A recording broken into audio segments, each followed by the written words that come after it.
All right, I have a poll here, a poll that has been cited by Elon Musk, a very reputable polling company, because Elon Musk has recently shared their polls to prove one of his points. So I'm going to use the same polling company to prove my points that Donald Trump is not popular and that his approval ratings are going to continue to go down the toilet. So, CNN. This is an Elon Musk approved poll. If you don't believe me, don't worry. I have receipts. Elon Musk on X. This was March 2nd. That is yesterday, as of the time I am recording this. He shared this. He retweeted this.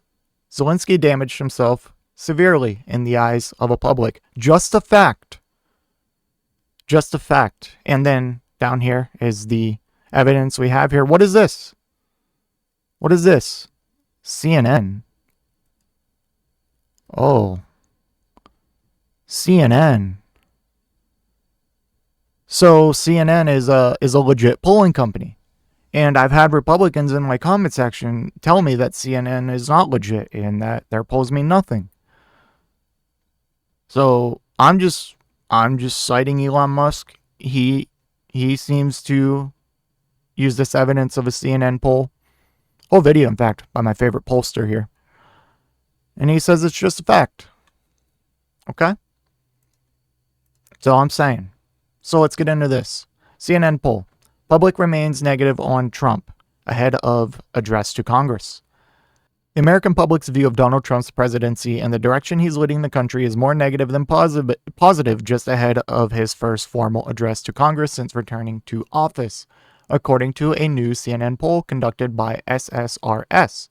The survey finds that across three basic measures of Trump's performance on a job, his approval rating, whether he has the right priorities, and whether his policies are taking the country in a right direction. The negative side outpaces the positive. Overall, 52% disapprove of Trump's performance in office, with 48% approving. About the same as in a CNN poll in mid-February. The poll was completed before Friday's angry exchange in the Oval Office between Trump and Ukrainian President Volodymyr Zelensky, and does not reflect public opinion on that event. I'll be interested to see, because I feel like no matter how you feel about our funding of Ukraine, that was just, if you've seen, we did a video on some of the segments, but if you've seen that whole thing between Vance, Trump, and Zelensky, no matter how you feel about our funding of that country, that was just the most unpresidential and disgraceful thing I have ever seen a president do on television. Off the top of my head.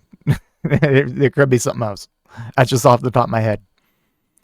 So, yeah, this is before that.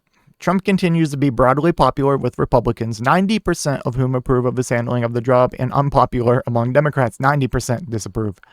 While disapproval among independents is approaching 6 and 10, 41% approve and 59% disapprove. That's bad. Earlier in February, a similar 43% of independents approved and 56% disapproved, so that ticked up a little bit. That's not good. You don't want to lose your independence, Don. And what he's doing is something that, as we can see here, so obviously Democrats are going to hate it, 90% disapprove. And obviously, sadly, Republicans are going to approve it. So that means what we need to really care about here is independents.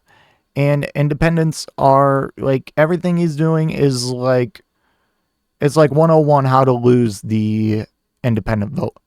And that's why you only have 41% approving and 59% disapproving. That's up 3 points since mid-February. Anyways, Trump's 48% approval rating ahead of his initial address to Congress is higher than it was in 2017 before that year's speech at the Capitol. Trump's appearances before Congress during his first term did little to move the needle on his approval rating. None of his 4 speeches resulted in a change to his approval rating of more than 3 percentage points. Trump will be addressing a country that is largely greeting his policy proposals with skepticism. More Americans see Trump's policy proposals is taking the country in the wrong direction, 45%, and only 39% saying the right one, with 15% expressing no opinion on the question. In early March of 2017, just after the first term initial address to Congress, Americans split about evenly over whether Trump's policies would lead the right way or the wrong one. But by the following January, they said by a 12-point margin that his policies were pointing the nation in a wrong direction. So a majority also say Trump has not paid enough attention to the country's most important problems. And 52% feel that way, with 40% saying he has had the right priorities and another 8% unsure. Doubts about the president's priorities extend to a small but notable share of those who express support for the president on other measures. In the poll, 12% of those who approve of the way Trump has handled the presidency and 9% of those who say his policies move the country in the right direction say his priorities haven't yet been in the right place. And among his own partisans, 18% of Republicans and Republican-leaning independents say he hasn't yet focused on the most important issues. Fewer than 1 in 10 who align with the Democratic Party see him as focused on the right things. And why is that? That's because, we just went over this in another video, because he's focusing on a lot of his policies.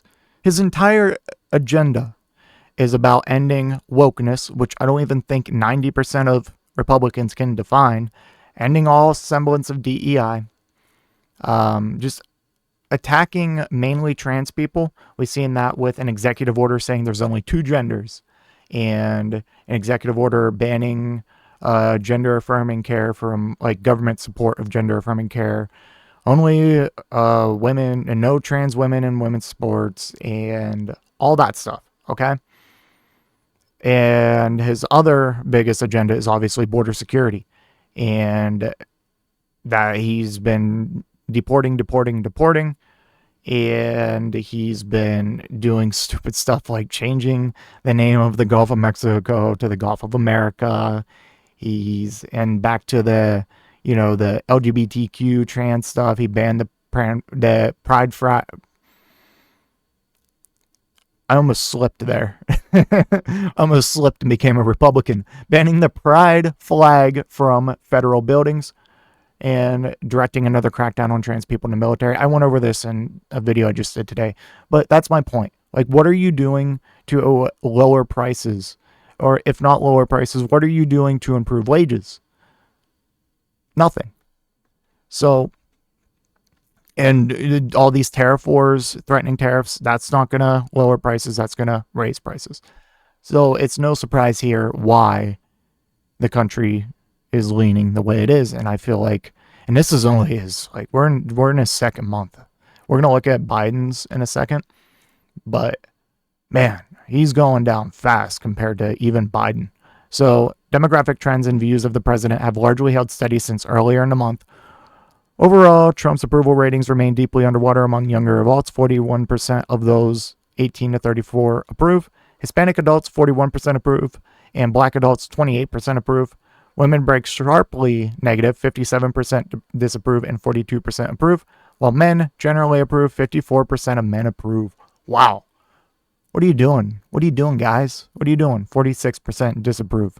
Trump maintains an approval rating north of 60% among whites without college degrees. 61% approve. Those are my favorite. It's just so telling. I'm rage baiting with that, but that's one of those not executive orders. That's one of those, like, polls where it's just like, yeah, we get it. Younger Americans are among those most likely to see Trump as taking the country the wrong way. 51% of those age 18 to 34 feel that way versus 31% who say he's taking it in the right direction. And 61% in this group say he hasn't paid enough attention to the country's most pressing problems. Just 14% of black adults and 31% of Hispanic adults see Trump's policies as going in the right direction, with roughly 2/3 or more in each group saying Trump's priorities are off. 69% among black adults, 64% among Hispanics. Independents also break negative on Trump's policies and are 20 points more likely to say Trump is taking the country down the wrong path than the right one. And we just went over this. Like, you're not doing... The only executive order I can think of that was relating to grocery prices was just something that was like, it was like lowering grocery prices, and then it was just like directing agencies to investigate ways. Like, it was completely toothless, and that's it. And he's signed hundreds of executive orders. He's done the most of like any president in history. And go look. They have it all on the White House page. You can just scroll and read the names. Maybe we'll do a video on it someday of what he's done. Like, tell me what he's doing that's actually helping you from a material level, putting more money in your pocket, giving you better health care, lowering grocery prices, anything. It's literally nothing. So, opinions of his policies among these groups, though, remain less than fully settled. Roughly 1/4 of independents currently say they don't have an opinion on how Trump's proposals will affect the nation, as do 21% of Americans of color and 18% of those younger than 45. And this was conducted again by SSRS, and it was from February 24th to the 28th among a random national sample of 2,212 adults. So, yeah, let's before I end this video, let's look at Biden's approval ratings in his first term. So, in March, Biden was at 54. February he's at 56. So at 54 in March. By April, he was up to 57. 54 in May. 56 in June. 50 in July. 49 in August. So it took him like around 6-7 months to get to Trump levels. And Trump is already like at the like kind of steep decline trend that you see in a lot of presidents. He's already at that trend a month in. So, hear me now, quote me later. I think that's going to continue to tank because he is moving at lightning speed of terrible policies, and we will feel the impacts of them sooner rather than later. And when we do, it's not going to be good. Anyways, let me know what you think in the comment section down below, and I will see you in the next one. If you made it to this point in the video, I just want to give a special thank you. If you enjoyed it, please hit that like button down below. And if you really enjoyed it, maybe consider hitting that subscribe button while you're down there. I want to hear your thoughts in the comment section. I will try to reply to any and all comments that I can. Until next time, watch that video on screen.